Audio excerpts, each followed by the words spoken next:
Exam attend ചെയ്തപ്പോൾ കാര്യം എങ്ങനെയൊക്കെയാണ് ക്വസ്റ്റ്യൻസ് വരുന്നതെന്നും അടുത്തൊരു നമുക്ക് മെയിൻ എക്സാം എഴുതുന്നതിൽ ആ ഒരു കോൺഫിഡൻറ്റ് കിട്ടി കേട്ടോ ഈ എക്സാമിലൂടെ. ഒരുപാട് ഹെൽപ്ഫുൾ ആയിട്ടുണ്ട്.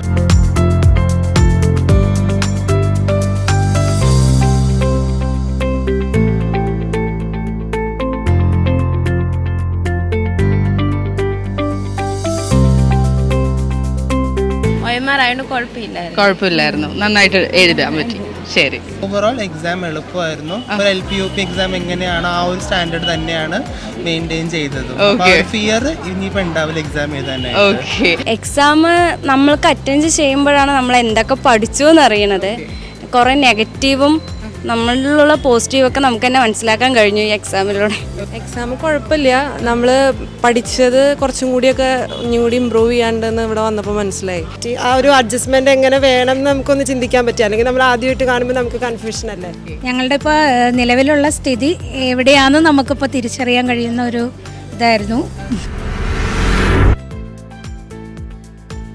LPSA UPSA എക്സാം എഴുതുന്നവർ അത്യാവശ്യം ചെയ്യേണ്ടത് എന്താണെന്ന് ചോദിച്ചാൽ ഇനി വരുന്ന ദിവസങ്ങളിൽ മോഡൽ എക്സാം എഴുതണം.